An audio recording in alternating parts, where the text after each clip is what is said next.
komunisti moraju biti odgovorni za sve I sada poslije rata u izgradnji socijalizma. Mr. President, Madam Nixon, ladies and gentlemen, comrades, it is my pleasure, Mr. President, to greet you on behalf of the peoples and the government of Yugoslavia, in the name of my wife and my own, as the first President of the United States of America, visiting our country. May I take this opportunity to extend to you, to Madam Nixon and your associates, our warm welcome.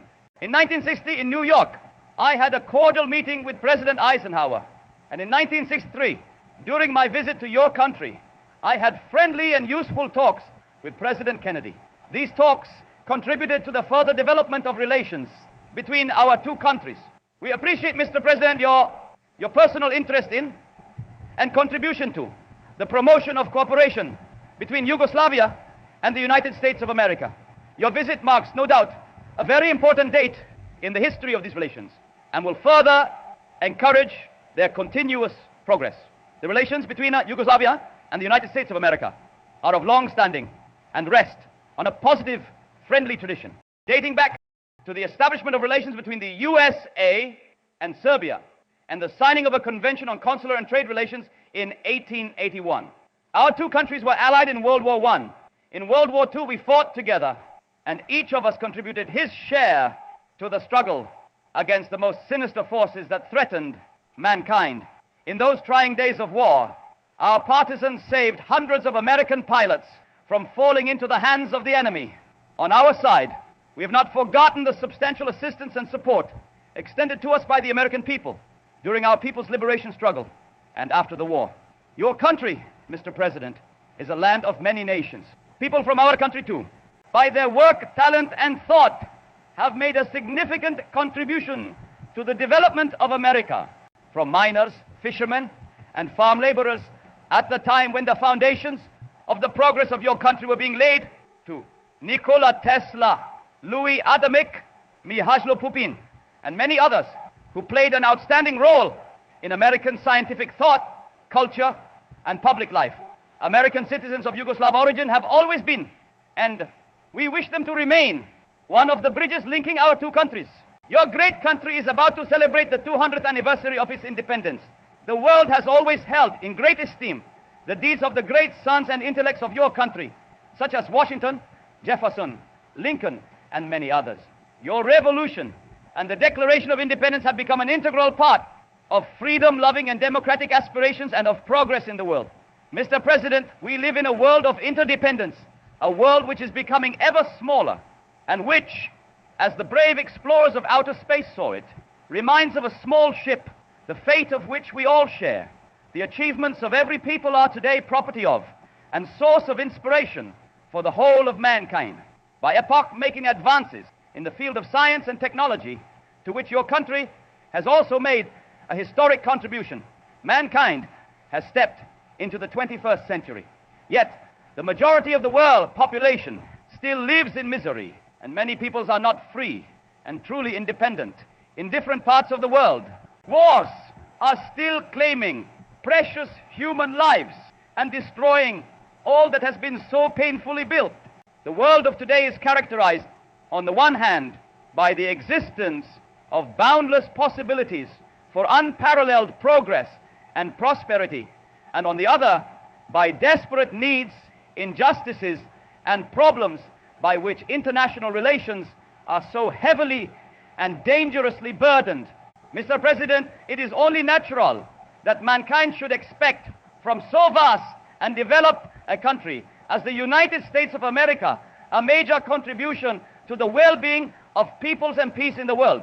We welcome the significant words pronounced by you in your inaugural address, that mankind should move from the era of confrontation into the era of negotiation. We have been consistently devoting our efforts to this end.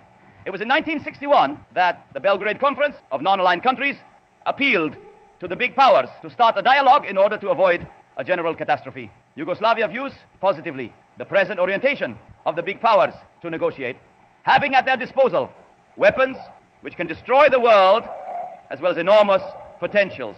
The big powers bear a special responsibility for the fate of the world. That is why they are expected to use this immense might and strength for the benefit and the well-being of mankind. We all agree that the world is becoming ever smaller and ever more closely interdependent, and that whatever happens in one of its parts, whether for the better or for the worse, is bound to affect the rest as well. Any conflict, any crisis has global repercussions. The whole experience of the post-war period testifies to the fact that universal peace and stability cannot be achieved by the big powers alone. Therefore, all countries, irrespective of their size and strength, must take an active part in the affairs of the world community, not only because it is their right, but because it is also an indispensable precondition for the maintenance of peace and the development of international cooperation. In the same way as a larger peace cannot rest for long on smaller wars, so international cooperation cannot be promoted on the basis of anyone's monopoly or on the negation of the legitimate interests of other countries and peoples. In the absence of peace and progress for the small and underdeveloped, there can be no stable peace, no durable progress for the large and developed either. There is, we feel, a growing consensus in the world that mere negotiations and the avoidance of confrontation between the big powers are in themselves no longer sufficient. If the basic world problems continue to remain unsolved, if we do not undertake with full responsibility the solution of the burning issues of development, disarmament, the elimination of the policy of force and interference in the internal affairs of others, the overcoming of the division of the world into blocks, then we shall gain only shorter or longer intervals of respite between periods of Cold War, and we shall continue to live under the permanent threat of the outbreak of a conflict with unforeseeable consequences. Actually, the post-war development has clearly shown that stable peace and cooperation cannot rest on the balance of strength and terror. For all these reasons, Mr. President, we are striving for the negotiations and peaceful solution of controversial issues to become the generally accepted practice in international relations, in the relations among all states. Small and medium-sized countries, as well as all developing countries, are well aware of their obligations and responsibilities, both with respect to their own internal development and with regard to the solution of international problems. Besides, what I have been saying so far reflects also the essence of the message of the recently held conference of non-aligned countries in Lusaka. The non-aligned countries were unanimous in their demand for the democratization of international relations, respect for and realization of the inalienable rights of peoples to independence and sovereignty, accelerated development of the developing countries, strengthening of the United Nations, achievement of its universality, etc. They also manifested their determination to exert utmost efforts and make their own contribution towards the fulfillment of these aims. There has been indeed manifest progress in the relations between our two countries in recent years. This can be partly ascribed to contacts and exchanges of views among high-level representatives of the two countries, and it is our wish that this useful practice be maintained.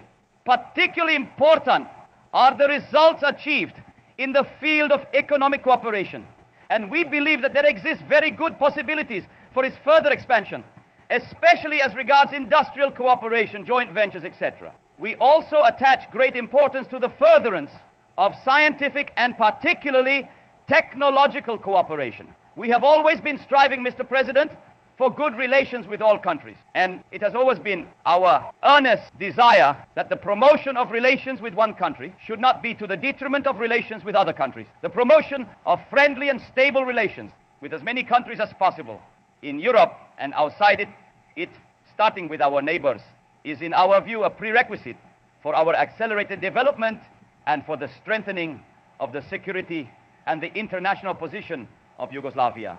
Within this context, we attach great significance to the development of good relations in all fields with your country, considering them as an important factor of stability and peace in this part of the world, and more widely, as well as an important factor of our economic, scientific, and technological advance.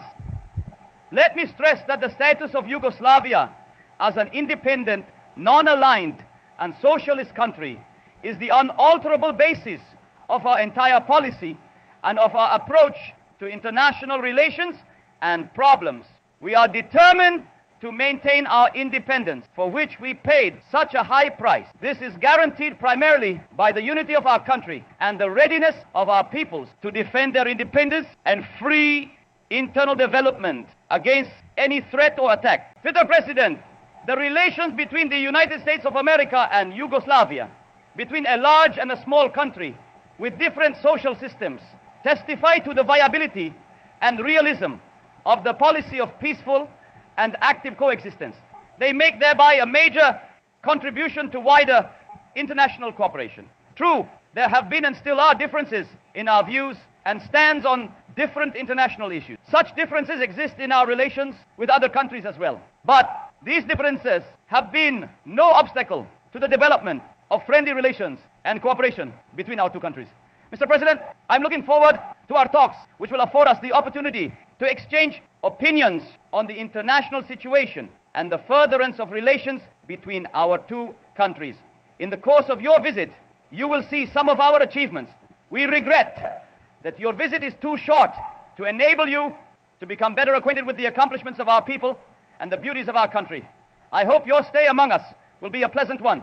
May I now propose this toast to your health, Mr. President, to the health of Madame Nixon and your associates, to friendship and cooperation between the peoples of Yugoslavia and of the United States of America. If you have suggestions for historical speeches or works you would like to see recreated, please leave a comment down below.